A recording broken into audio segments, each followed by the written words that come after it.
নমস্কার, আমি প্রিয়াঙ্কা। আমার আরও একটি ব্লগে আপনাদের স্বাগত জানাই। আজকে বানাচ্ছি আলুর দম ঘরোয়া পদ্ধতিতে, খুব সহজ। এটা নিরামিষ আলুর দম। দেখিনি কেমন করে বানালাম। প্রথমে ছোট আলুগুলোকে খোসা ছাড়িয়ে ধুয়ে রেখে দিয়েছি।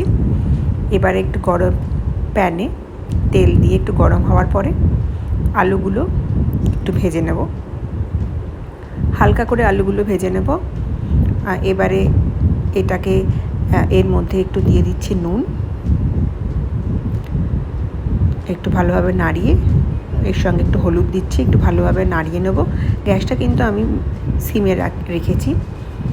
এবারে এটা যাতে ভাজার মধ্যে একটু সিদ্ধ মতো হয়ে যায়, 50% 60% মতো, জন্য একটু ঢেকে দেবো। জাস্ট 3-4 মিনিট পরে ঢাকাটা খুলে একটু নাড়িয়ে দেখলাম ভাজাটা হয়ে গেছে। ভাজাটার এবার তুলে নেব।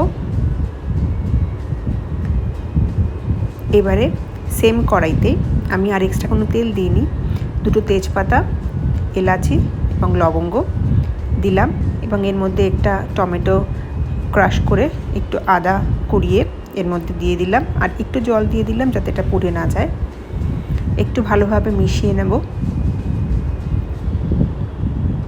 একটু ভালোভাবে মিশিয়ে নেওয়ার পরে এটাতে দিয়ে দেবো একটু জিরে গুঁড়ো।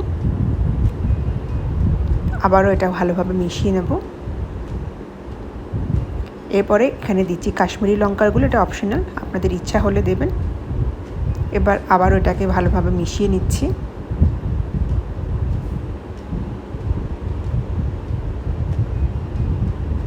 এরপরে এখানে দিয়ে দিচ্ছি কাজু বাদাম গুঁড়ো, আপনারা পেস্টও দিতে পারেন, আমি গুঁড়ো করে দিয়েছি।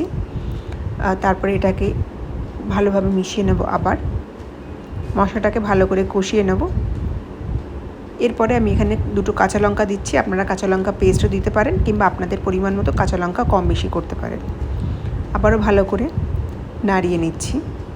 মিক্স করার পরে এখানে দিয়ে দিচ্ছি স্বাদ মতো নুন। ভালোভাবে মেশানোর পরে আলুগুলোকে অ্যাড করছি। আলুগুলোই মশলার সাথে ভালো করে একটু কষিয়ে নেব। এরপরে একটু কষানো হয়ে গেলে এর মধ্যে কিন্তু অল্প করে জল মেশাবো। যেরকম ঝোল খাবেন সেরকম জল মেশাবেন। ভালোভাবে মিশিয়ে টিশিয়ে এরপরে এর মধ্যে একটু জল মিশিয়ে তারপরে এটাকে ঢাকা দিয়ে সেদ্ধ হতে দেব। এটা কিন্তু 7-8 মিনিট মতো রান্না হয়েছে। এরপরে একটু গরম মশলা অ্যাড করলাম আর কাসুরি মেথি অ্যাড করলাম, করে ভালোভাবে মিশিয়ে নেব। আলুগুলো কিন্তু খুব ভালোভাবে সেদ্ধও হয়ে গেছে। এবারে আমি এর মধ্যে 1 চামচ মতো ঘি অ্যাড করব। আমার আলুর দম রান্না কিন্তু একদম কমপ্লিট। এটা রান্না হতে 15 থেকে 20 মিনিট সময় লাগে এবং ভীষণ ইজি, চটজলদি নিরামিষ রেসিপিতে কিন্তু আপনারা এটা করে দেখতে পারেন।